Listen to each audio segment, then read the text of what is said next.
Billy, who is also known as William Lucas, hung himself on December 9th in Greensburg, Indiana, at the age of 15.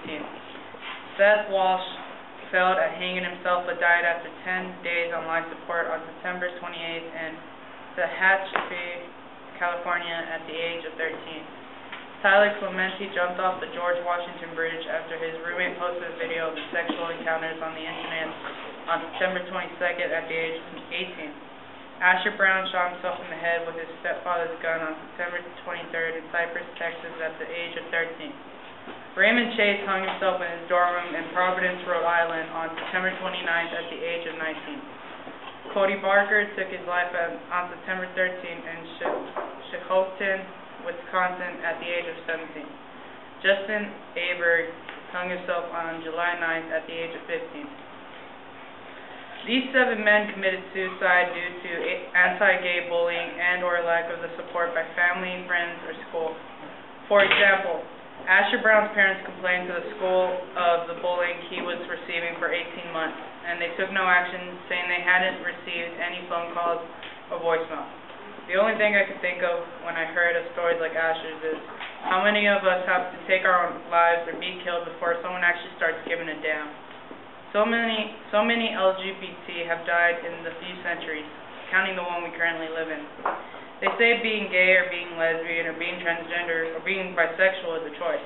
So why would we choose to live a harder life than usual?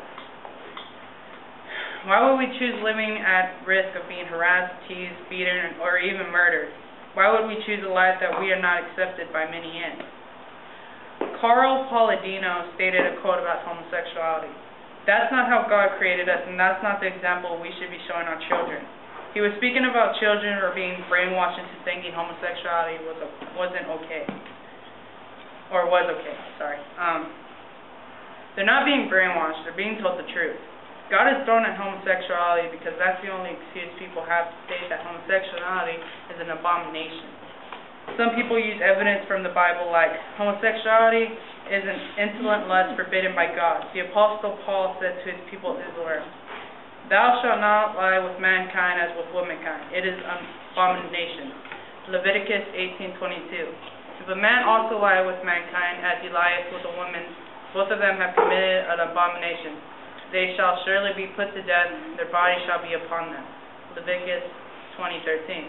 They use this evidence to tell how God thinks homosexuality is a prime example of sin. But is God not a loving person in the eyes of many? Why do we have the right to say what he loves and hates? If God is known to love his own children, he shall love us as he loves others. We are not aliens, we are not freaks, we are not an abomination. We are human, just like others that live on the earth we all share. Now I'm going to pull the curtain back a little bit and ask you respect what I'm about to say.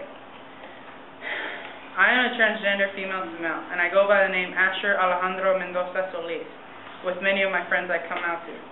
Most of my friends use male terms now with me. Yes, they slip, but they catch themselves. I also like boys, girls, other transgender people, and androgynous. I do not believe in labels, and that also includes something with love, where I do not believe love should have a label.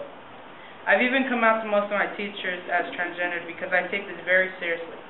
Some of you, maybe even all of you may think, oh, you're too young, you're just confused, and that's where I come in and say, no, I'm not.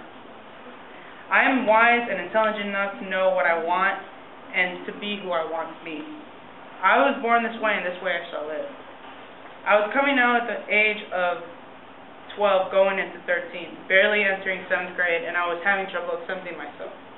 I was entering a depressing stage because I kept thinking, what was wrong with me? What would my friends think? What would my family think? And what would society think? Luckily, when coming out, I received the support I didn't think I would get. I got the acceptance, support, and love from my family, my friends, and the school's faculty. It showed that no matter what, there would be someone out there in the world that loves you for you, no matter what. And I was fortunate enough to receive it from the people I wish to receive it from.